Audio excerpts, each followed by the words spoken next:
Hey, what's up, fam? We just wanted to drop in and give y'all an update on our Preppers Pantry. We have been getting so many tips and advice and support from all of our new watchers, viewers, and subscribers, and we just want to thank y'all for that.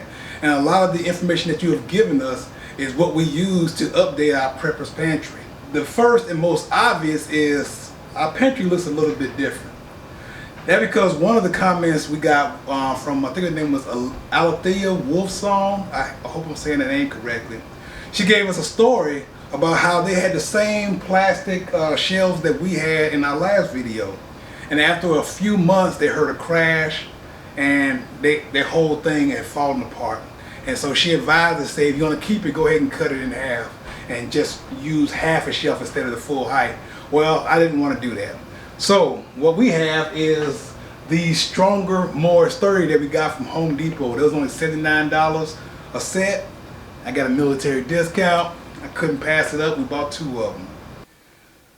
So now we have the same 6 feet of height and the same 5 shelves, but we have another foot wider on each shelf. So that's 5 feet on this side, 5 feet on this side.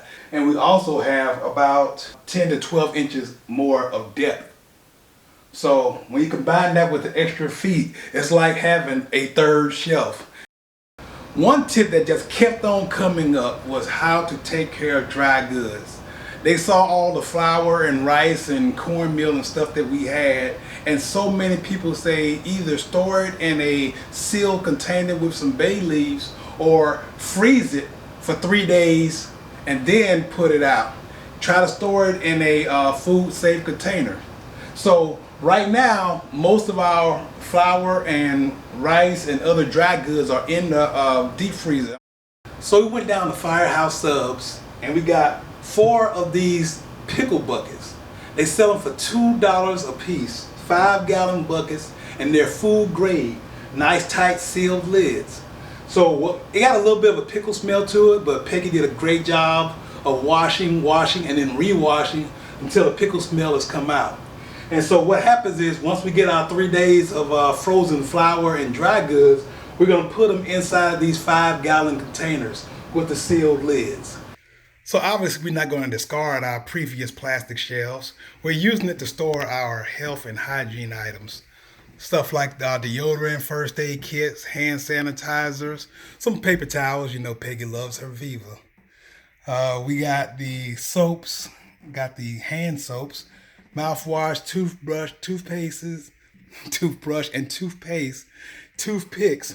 And down here we got the flour and rice that's waiting to go into the deep freezer once the other bags of flour and rice that we have in there are frozen and transferred over to the Firehouse bucket. Over here we got the paper towels.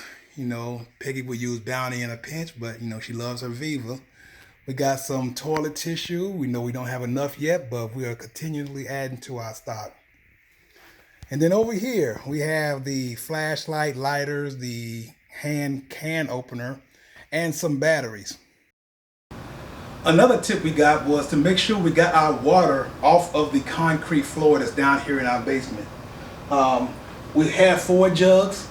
Now we have 6 of them, 6 of the 3-gallon jugs. We found out that we can take them to Walmart, fill them up with fresh spring water for only $1.17 a jug. So fill them up, keep them here on the bottom shelf so where the shelf stays bottom heavy, and we're gonna have that there all the time. I'll make sure we continuously have 6 good jugs of water.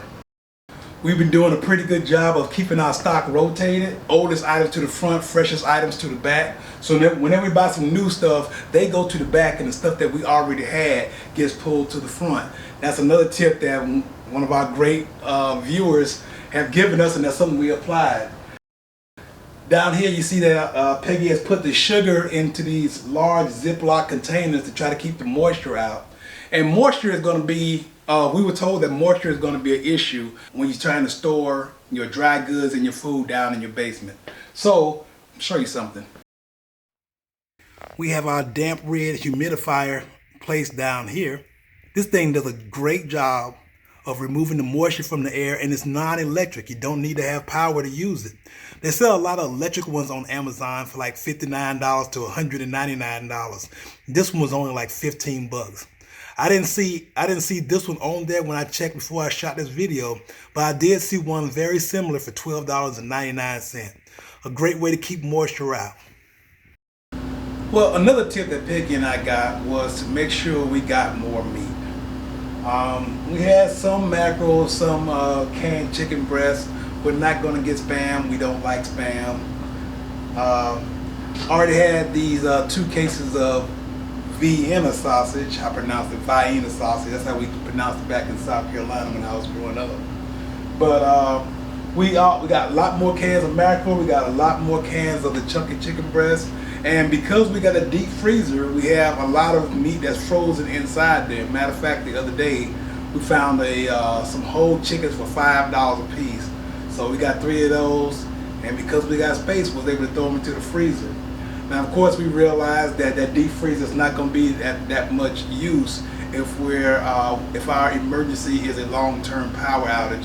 So we will have to rely on the canned goods. We have meat in our chicken noodle soup already. We have a few cans of chicken noodle soup and stuff like that. So we will be able to get our proteins and stuff like that. So we appreciate the tip and the suggestion, and we have acted accordingly. You see, for those of y'all who are just starting out trying to figure out what you want to have, you see the kind of foods we have here are foods that would last a long time. We have the ramen, inexpensive. If you're just trying to decide, just grabbing a few cases of ramen is a great start, and it doesn't cost much at all. Some tip that we've often given to our viewers is to make sure that the food you get is the food you eat. If you don't eat ramen, don't buy the ramen. If you won't eat the ramen, but make sure that you have enough of the food that you eat that you would be willing to eat in case it becomes necessary. We love mackerel. Pegi makes a mean mackerel croquette. So yeah, we're gonna be sharing that. I like glory greens. You know, if Mama's not making your greens and Pegi's not making greens that take a long time, we got our glory greens right here, which is the next best thing. We have so many canned goods here, and that's one of the main reasons why we had to switch to this stronger shelf. Because if you look back at our plastic shelf, even though it was nice and we're still using it for for health and hygiene items, we were already starting to see a Boeing effect because we have so many canned goods. These things weigh a lot, and so it's good that we were able to find this. But canned goods last a long time, pretty safe, and doesn't require so much dryness or so much cooling in order to last a long period of time. So they're a staple of most preppers and their pantries. Another thing we said, Pegi actually brought down a lot of her seasonings and spices. You want to be able to enjoy. We know you have to eat, but you also want to be able to enjoy what you're eating. That's why you buy the kind of foods you eat, and you got to be able to season it. You do not want to have a bowl of grits without salt or sugar, for those of y'all who eat that stuff. And you also want to make sure that you have snack foods. You want to have the kind of comfort foods that you're going to enjoy to keep your moods up, to keep you going through any kind of tough time that may come through. Pegi loves the Cheez-Its. I love the peanut butter Nico or Nicot crackers. We both love Goldfingers and pretzels. And we got popcorn, just whole kernel popcorn that we could pop over a fireplace or a wood burning stove or a fire pit in the backyard. Those kind of things that we have, and those kind of things could come in really handy. And everybody knows that Pegi is not going to go without her coffee. So we have instant coffee right here. We have the percolated coffee. The instant coffee will do in a pinch. All we gotta do is heat up some water, and that's gonna help Pegi get through her day. A couple other items that we purchased purely as mood boosters is Kool-Aid packets. One of them is Kool-Aid packets. These expire in June of 2022, so we got a couple years on these. And you don't want to just be stuck drinking water, plain water, for a whole week or 2 weeks. That's probably not how you're living right now, and so you don't want to have to do that in case of emergency. So a nice little mood booster. Just have a little bit of Kool-Aid mix, a little bit of sugar added to some of my water, and we're feeling better. Also got some Gatorade down there to keep up our electrolytes and stuff like that. So like I said, these are not the stuff that you normally think about when you're trying to plan for emergencies, but depending on how long the requirement is, you want to try to find ways of keeping your mood boosted. The snacks, the coffees, the Kool-Aid, the sweeter drinks, the seasonings for your food, all those kind of things can make a big difference how long you can last and how well you are able to maintain during a crisis or an emergency. Where I'm not happy with the our prepper right now. Right now we're woefully short when it comes to non-electric food preparation. There's a lot of little portable stoves, little quick camping type stoves that you can use. They use the little sterno canisters, little cans of sterno that you can burn for a couple of hours. You can use that to heat your water or to cook your food. So I'm very happy with the progress that we've made in the 2 months time that we've been prepping. Some of you who may recall from my first video, my wife was immediately big into this. Peggy was, you know, she's the more prudent when it comes to things like this. And I was a little bit like, I'm not sold on the need for prepping, but hey, I like being prepared. I like planning for any contingency, so hey, why not? Well, that mentality has changed a little bit. If you're starting to follow the news and you're starting to see the actual experts, people like FEMA, the U.S. Department of Agriculture, and even Dr. Anthony Fauci just said on Friday the 11th that Americans need to be prepared to hunker down for the winter. There's going to be a link to that article in the description. So if you are new to prepping, or if you're on the fence on trying to decide whether you should prep, I would just encourage you to at least go into it with a mentality that it's always good to be prepared.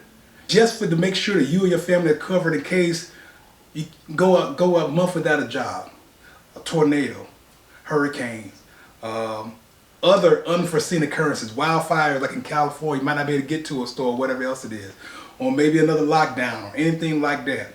There are so many reasons why, if somebody depends on you, there are so many reasons why you should make the effort to at least have some sort of preparation in place. So that's about it. That's about all that we have for this current update. I just want to say thank you to all the support we've been receiving. Thank you for all the advice. Peggy is not here today. She wanted me to come out there and give a somber note to a lot of the guys who are the heads of household out there, and some of the women who are head of the household who have not yet taken those kind of steps. I just want to give a somber note about how important this is.